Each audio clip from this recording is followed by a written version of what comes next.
Hey, what's up, guys? Welcome to the first part of Operation England. Of course, we are taking part in the Euros, and I'm going to be doing reviews. I'm going to be talking about each England game, so the 3 games that we play in the groups, guaranteed, and then whatever comes after if we manage to progress. And I've got to say, after seeing that, I'm feeling a little bit 50-50 about things.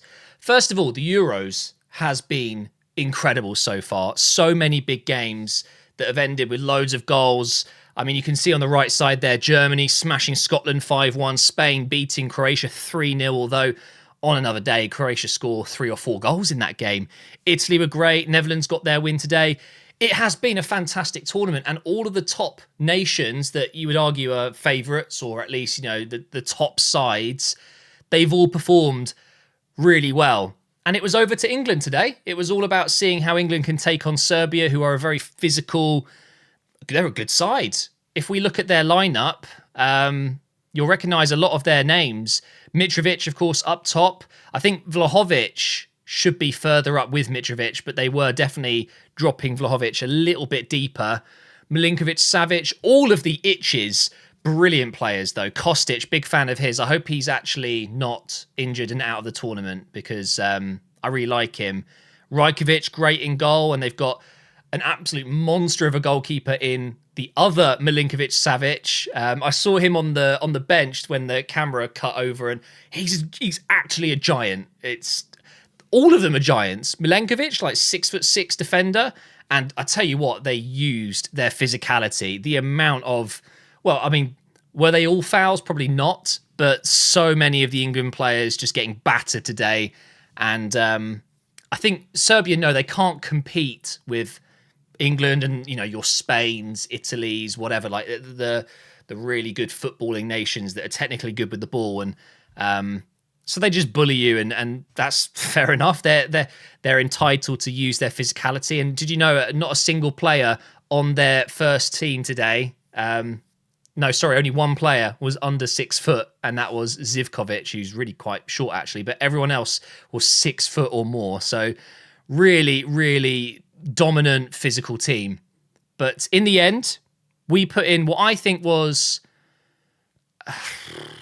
Okay, let me break it down into halves or even quarters. The first quarter of the game, we were actually, I think, very good. If we can find the stats. Yeah, here we are.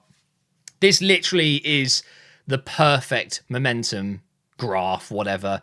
The first 30 minutes, and we got our goal, and then a few minutes after that, brilliant. The first 25 minutes or so, really impressive. And I couldn't believe it. I thought, wow, we're coming here with identity. The flow was great. Everyone was moving into their positions nicely. We were finding pockets of space. We were getting all of our best players involved. And then it kind of went a bit quiet until half-time, and that's okay. I don't mind that. We had a very energetic start to the game. We got our goal, and everyone's hyper, and then there's always going to be that natural just, okay. But then, here's what I'm expecting, and I don't know why I expected it, because it's England, it's Gareth Southgate, but I really, truly believe we should have been going in at half-time there and saying, boys, let's really put a mark out there, like, we're here.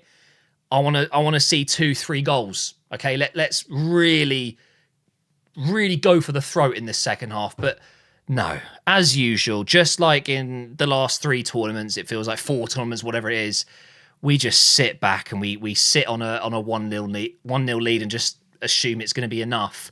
We have possession spells where we got the ball up and always ended in nothing. The only real chance we had was a Harry Kane header that was saved onto the bar.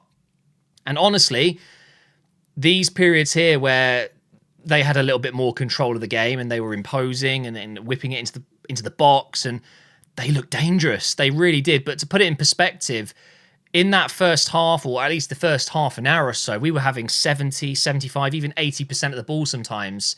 But overall, it's ended pretty much 50-50, and I think that says a lot. So what did I think of the lineup? Honestly, I'll be 100% with you guys. I was so happy with the lineup. And I think it was the correct lineup. The only debatable position I would say going into this tournament is that central midfield spot next to Rice. Do you go with Trent? Do you go with Bellingham sitting deeper, which I don't think you do. You play your best players in their best positions, right? He should be behind the striker. Do you put Gallagher, or do you go with like a Mainu or a Wharton or whatever? And I think Trent next to Declan Rice can absolutely work in a game where we have the ball. But as you saw, as soon as we started losing a bit of control, and rightly so, Trent came off, it just didn't work so well. And it ended up just being the Rice show. And there were two players up for man of the match, in my opinion. Player of the match, excuse me.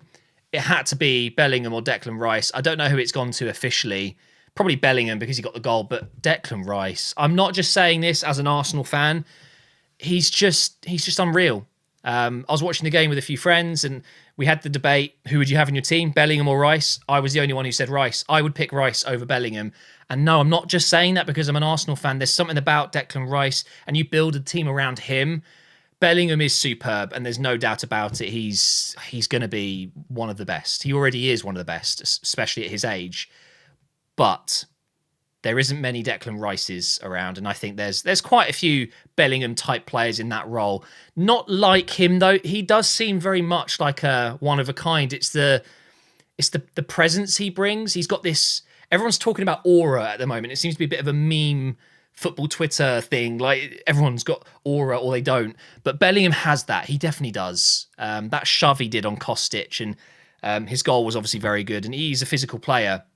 He's not your typical number 10, really, is he? He does remind me of Zidane. He actually does. He really does.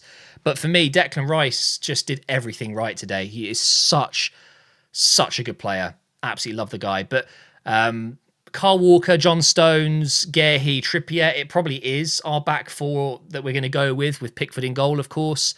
I haven't talked about it on my channel, so I might as well now. The only selection issue I've got with our squad in general is no Branthwaite. And I still, to this day, don't quite understand how we're not taking Branthwaite when we are taking someone like Dunk, who is a good player. I know he's a good defender. He's done very well for Brighton over the years. But this season, I'm not so sure he's warranted going ahead of someone like Branthwaite, who, by the way, would be our only left-footed centre-back. We don't have another one in the team. I still think Branthwaite should have gone. And I do wonder, in a game like this, where you're coming up against such physical, tall players, Guehi was getting bullied in the box. He was. And people might disagree and say Guehi was fine. Yeah, he was fine. But I think Branthwaite would have easily stepped into this game today and done a good job for us. So I know some people will want to know my opinion on the squad. I'd happily go with Guehi. Fine, take him. But you take Branthwaite as well, in my opinion. There's a couple of other players that I wanted to talk about. Tone, I don't think I would have picked him. And that's not just because I think his form's been a little bit stinky. And obviously, he only came back after his ban recently. But the ban alone, I feel like it's extraordinary that he's gone when he hasn't been allowed to play. Like, he's legally not allowed to play football for 9 months or whatever it was. That's insane to me. What kind of message are you sending out to kids watching? Like, don't worry, you can do something against the rules like betting and whatever and still play for your country. Maybe it's too harsh to say you can't come, but I'd say on form as well. There's plenty of other strikers that you could argue. I mean, Calvert-Lewin was great towards the end of the season, but very injury prone. You've got Solanke. But one of my friends said, someone like a Rashford or a Grealish could have been put in the squad anyway. Do we need 3 strikers when obviously Harry Kane is going to get every minute of the game? I don't know. Let's talk about Harry Kane because didn't really offer much, did he? He had that header that was saved, but what I'm fed up with seeing is Harry Kane here, popping up in these areas. It might work for Bayern. That's fine, dropping deep for Bayern, and it works for Tottenham. But for England, we need our number 9 up the pitch. We've got too many good players in this area. Just stop it. Harry Kane needs to get further forward. Just be a number 9, will you, mate? Because then you can let Bellingham have that role. I think Foden was shocking today. I don't know how he's got a 7.3. He was awful. But I think it's not all his fault. I think when you've got someone like Harry Kane dropping deep, it forces Foden away from that natural position. He wants to drift inside. Foden isn't an out-and-out winger. So where does he want to go? Here. He wants to be drifting in these positions here. But guess what? Kane comes back, and then Bellingham is forced to go further forward. Or we saw it when Gallagher came on. Even Gallagher was getting forward. And I'm just thinking, If Kane just played as a number 9, a natural number 9, just get up the pitch, be the last man, it would improve us so, so much. I don't care if Bayern play well with you deep. That's great. You're like a playmaker striker. Fine. But I just don't think that's what we're about. We're not Bayern, okay? And we're certainly not... Tottenham played brilliant football at times last season. We're not playing like that. We're playing with Gareth Southgate's defensive, score a goal, sit back ethos, okay? Kane needs to go further up the pitch.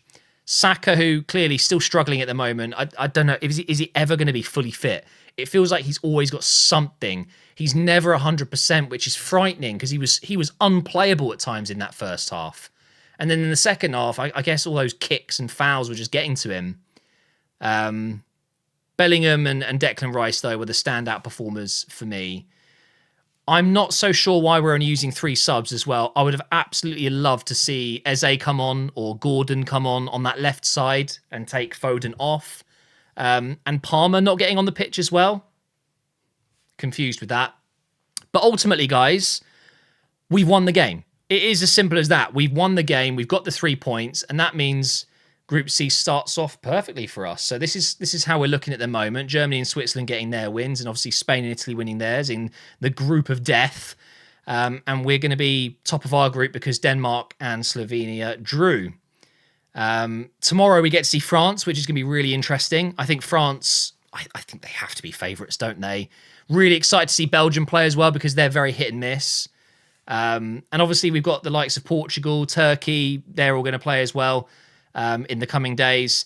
It's a bit stinky. I feel like we've seen all of the really good teams perform really highly, and I thought we were going to match it in the first half an hour. I thought, yeah, we're here. This could be us showing them that England are here to play and win. And then we just resorted to the usual Southgate sit back, just like the Italian game at the final at the last Euros. Just go 1-0 up and then just defend, and it's just saps my energy. I just want to watch a really good, zippy football match with all of these great players we've got. I mean, the team we have, and we're playing it back the whole time. Look at this team. I think if you take out Guehi, Trippier and Pickford, you could argue that everyone else, I'm not going to say generational talents because they're not all generational talents, but we're talking Stones, one of the best centre-backs in the world on his day. Kyle Walker is arguably one of the best right-backs, okay? Trent, okay, maybe you wouldn't say he's one of the best centre midfielders, but in terms of like on the ball, Trent is unreal, okay? Saka, Bellingham, Rice, Foden, Kane, and we're playing like a mid-table Prem team away at Burnley. Like, it's just, I really, really hope we can play like we did in the first 30 minutes some more because we genuinely looked good. We looked good, and I was sitting there going, yes, finally. The selection was better this tournament. We're seeing players based on form, not who they are. No slab head and, all of this stuff. But then it's just, we've slipped back. But we've got the win. Stay positive. 3 points. Fantastic. And I kind of want to say this is the trickiest game. So I'm quite happy that we've come away with a clean sheet there. I just don't think we could have handled some of their physical presence on another day. So we'll see how we get on.